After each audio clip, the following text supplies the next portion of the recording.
Hans Niemann has just qualified for the finals of the Freestyle Chess Grand Slam Las Vegas 2025.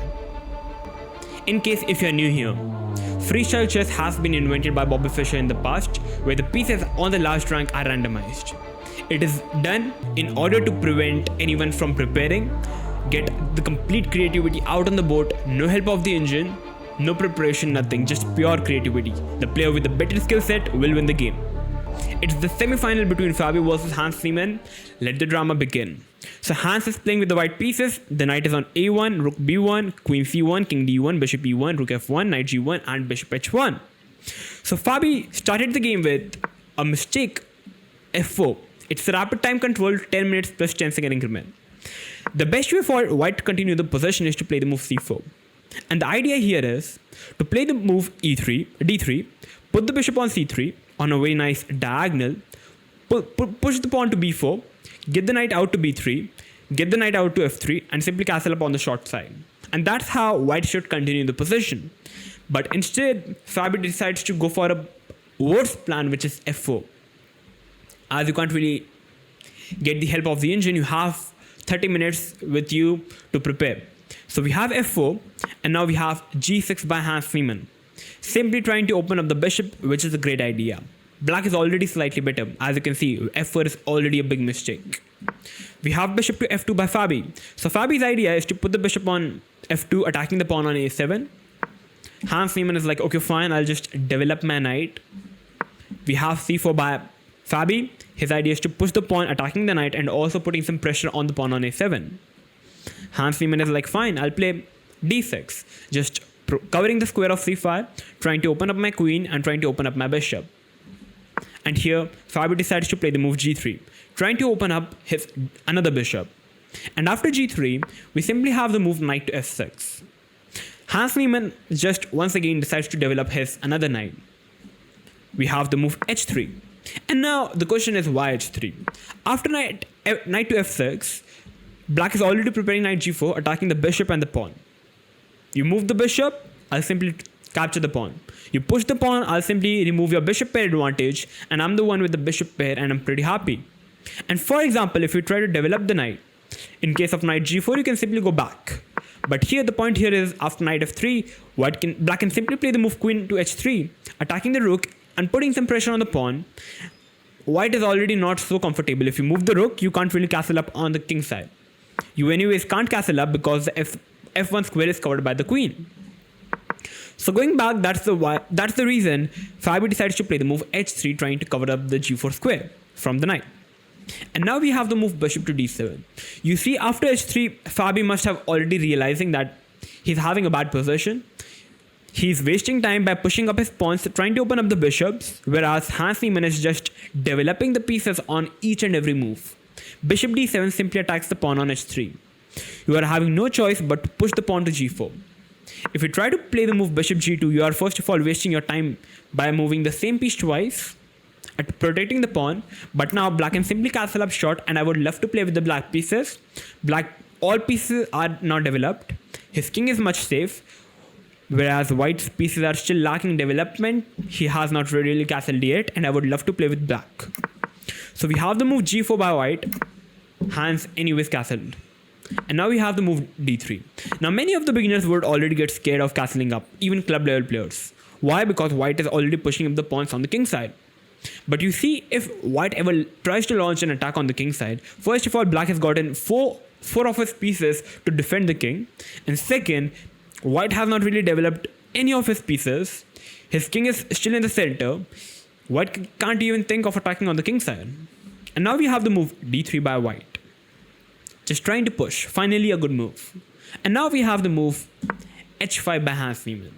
Now, it's a position where many of the black players would love to play the move c5, trying to get some equal space on the queen side, and black is pretty fine. Black is still better. That's a normal way to play.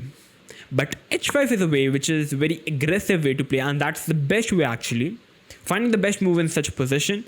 You have castled up on the king side, and you are trying to open up your own king side, which is mind-blowing. And after h5, white is having two ways. He can either push the pawn or he can take the pawn. If it doesn't do anything, black will simply take the pawn and black would be a pawn up.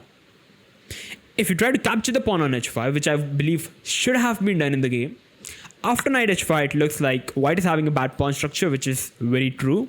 But white can play a bishop f3 and try to get some counterplay. And that's how should black try to continue the position. How should white continue the position? But here, there is a very interesting idea, which is knight f4. First of all, capturing on h3 would be a bad idea, as after takes rook h1, you can see white has gotten all his pieces and black is going to start feeling some heat. So going back, there is knight f4, which is just insane. And the point here is, if we try to capture the knight, black is going to push the pawn to b5. Black wants to take the pawn on c4 and try to attack on b2. And that's an insane idea. For example, if white goes back with the bishop, white is like, I'm a piece up. Black simply takes. For example, if you try to recapture the pawn, just rook b2 takes, and the queen and the knight is hanging. You can't play queen b1 because there is knight c3 check, and you lose the queen. You move the queen, you lose the knight, and black is already winning. So going back, for example, if you try to push the pawn, trying to kind of block out the bishop, but black is already having c5, trying to open up the position anyways, and you can see despite being a piece down, engine says it's already completely winning for black, which is insane. Who knows, maybe that's one of the reasons, but that's a very hard line to calculate if you are human. We have g5 by Fabi, and now simply bishop h3. You are not really having enough time to capture the knight because your rook is hanging. You have to play rook e1. Many of the club level player would love to capture the bishop, saying that, okay, now I'm the one having the bishop advantage. But here, once you try to protect the rook, you have to move the rook. Like if you play rook g1, I'm simply having queen h2, attacking the bishop and the rook. Even knight g4 looks good. So for example, king e1, still knight g4. Black is having all his pieces, having an h-pawn pass-pawn. It doesn't really matter if black is not really having bishop advantage. Black is pretty happy and he is winning. Going back, we have rook e1, and now knight goes back to e8.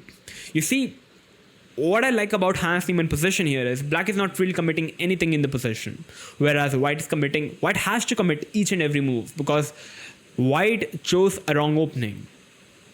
Black is playing perfect chess. We have knight h3, queen h3, and now we have knight b3. Fabi finally decides to develop the knight. We have c5, pushing up the pawn. Good move, trying to get enough space on the queen side. Bishop goes to f3, Fabi is trying to finally coordinate his pieces, which is a great idea. White's idea is to play the move rook h1, attacking the queen. So black already took precautions with it by going back with the queen. It's also known as prophylaxis. Rook goes to h1 anyways, trying to put some pressure on the king.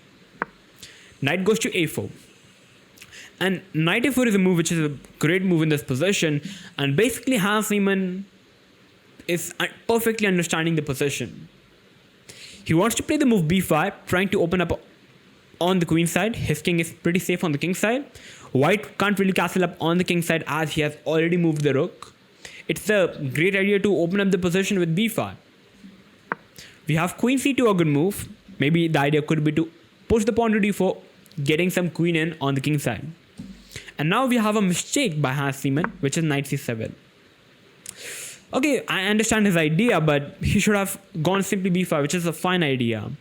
After takes rook b5, black's idea is just amazing. Black wants to play the move knight to g7. Rook goes to c8. Knight goes to b6 and play c4. That's it. White's completely doomed. Instead, black played knight c7, and Niemann is having his own ideas up his sleeve. We have the move knight a5, which was a bad move. The best move in this position was to sack the bishop, and after no takes, but just d4, trying to open up the queen. And here, if black needs to be in the game, he has to play the move f5, basically just trying to block out the queen. And you are a piece down. You have to pass it up. You have to open up the king. And after rook f6, rook h5, there is queen h7 threat, so black plays king f7. And basically after long castle, rook g8, black is just a piece up. Black is better in this position, and I believe, practically speaking up, Hans Niemann will win the game. Instead, we have knight f5, trying to put some pressure. I don't know what's exactly idea with knight f5. It looks just like a bad move to me.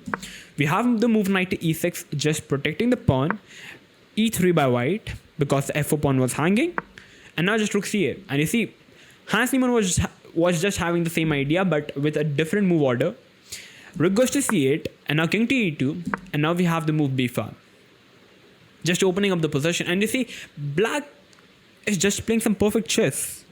We have takes, because if you don't take, I would love to take. You have takes, rook b5, and now we have the move knight to c4. And in this position, if you try to capture the knight in this position, it looks like a free piece. You can't really go for it, because after rook b2, it's a check, and it's a discover attack, and you lose the queen. So knight goes back as the knight was hanging, and now we have the move knight b6. Hans Niemann, his idea is pretty simple. He wants to trade off the knights. White played b3, and now when I was just trying to analyze the position to make the video for it, I was like, okay, let's play d5. And guess what? d5 is the best move, and I'm pretty happy with it.